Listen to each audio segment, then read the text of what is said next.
तो स्वागत है आप सभी का एक और न्यू वीडियो पर। आज के वीडियो में डिस्कस करेंगे कि आपके एमपी बोर्ड के प्रैक्टिकल एग्जाम्स किस तरीके से कंडक्ट करवाए जाते हैं। अब देखिए, अगर आप बोर्ड एग्जामिनेशन दे रहे हैं तो इतना तो आपको पता ही होगा कि आपका बोर्ड एग्जामिनेशन का जो क्वेश्चन पेपर आएगा वो बोर्ड की तरफ से आएगा। ऐसे ही आपके जो प्रैक्टिकल्स होंगे उसमें जो वाइवा होगा, जो एक्सपेरिमेंट होंगे, वो कोई बाहर का टीचर आएगा, कोई गवर्नमेंट टीचर, वही आपसे ये सारी चीज़ें करवाएगा, आपसे क्वेश्चन पूछेगा और फिर उसी बेस पर आपको नंबर्स देगा। और अगर आप ये सोच रहे हैं कि प्रैक्टिकल एग्जाम से कुछ नहीं होता है, हम तो थ्योरी पे फोकस करेंगे, उसमें अच्छे स्कोर करेंगे और अच्छा खासा रिजल्ट हमारा बन जाएगा। तो मैं आपको यहाँ पर बता दूँ कि आपका प्रैक्टिकल एग्ज़ाम्स का अच्छा खासा वेटेज होता है। अगर आप साइंस बैकग्राउंड से हैं, तो यहाँ पर 90 नंबर 500 में से आपके सिर्फ़ प्रैक्टिकल्स के रहते हैं और अगर आप मैथ्स से हैं, तो यहाँ पर 60 नंबर आपके प्रैक्टिकल्स के रहेंगे। ऐसे ही आप अदर सब्जेक्ट में देख सकते हैं जिन-जिन में आपके प्रैक्टिकल्स होते हैं और ये जो प्रैक्टिकल्स के मार्क्स हैं, ये आपके बोर्ड एग्ज़ामिनेशन में आखिरी में जोड़े जाते हैं। तो ये मत सोचिएगा कि प्रैक्टिकल से कुछ भी नहीं होता है। आज की वीडियो में अपन यही डिस्कस करेंगे कि आप पर सब्जेक्ट जो आपके 30 मार्क्स प्रैक्टिकल के होते हैं,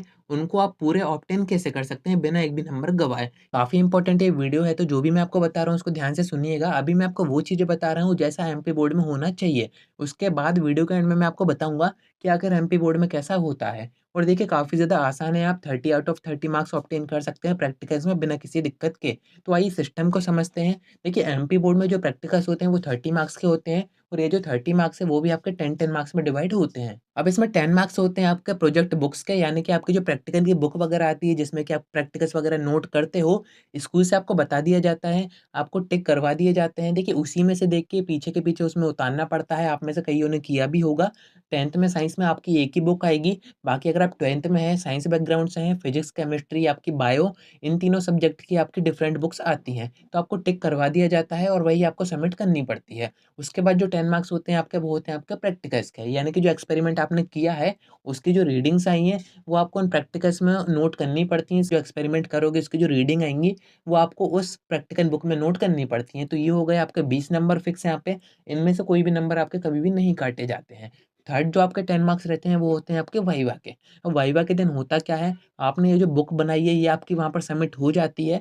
वाइवा में एक कोई बाहर से टीचर आएगा, गवर्नमेंट टीचर, और वो 5-5 स्टूडेंट का ग्रुप बना के उनसे क्वेश्चन करेगा। अगर आपने क्वेश्चन के आंसर सही-सही दे दिए तो आपके मार्क्स वो वहाँ पर टिक कर देगा। अगर आप आंसर नहीं दे पाते हो तो यहाँ पर भी आपको घबराने की ज़रूरत नहीं है। अगर आपको कोई क्वेश्चन का आंसर नहीं आ रहा है तो आप सीधे से मना कर सकते हो। एक चीज़ मैं आपको यहाँ पर बता रहा हूँ, अगर आपको कोई आंसर आ रहे हैं तो ठीक है, नहीं आ रहे हैं तो आप मना कर सकते हैं। बट वहाँ पर आपको उससे बहस नहीं करनी है या फिर ऐसी कोई एक्टिंग नहीं करनी है कि आ रहा है, अब आ जाएगा, मैंने पढ़ा तो था, अब मेरे को याद नहीं आ रहा है। तो ऐसी चीज़ आपको वहाँ पर नहीं करनी है। नंबर आपको दे दिए जाते हैं और जिस दिन आपका ये वाइवा होगा उस दिन आपका प्रैक्टिकल एग्जाम भी होगा। उसमें भी आपको बोर्ड की तरफ से ही कॉपी दी जाती है। उसमें होता क्या है, या तो उसमें आपको कुछ क्वेश्चन दे दिए जाते हैं, आपको बता दिया जाता है कि आपको ये पढ़ के आना है, या फिर आपको कोई ना कोई एक प्रैक्टिकल जो भी आपने आपकी नोटबुक में नोट किया है, वही का वही सेम उतरवा दिया जाता है। अब वो चाहे बिना देखे भी हो सकता है, देख के भी हो सकता है, वो डिपेंड करता है कि आपका स्कूल कितना आपको सपोर्ट कर रहा है। तो इस छोटे से एग्जाम में बोर्ड की 4 पेज की कॉपी होती है, उसको आपको भरना रहता है, वो कभी चेक वगैरह नहीं होती है, वो तो बस आपसे ऐसे ही एग्जाम करवाते हैं ताकि दिखना चाहिए कि हाँ, प्रैक्टिकल एग्जाम यहाँ पर हुआ है।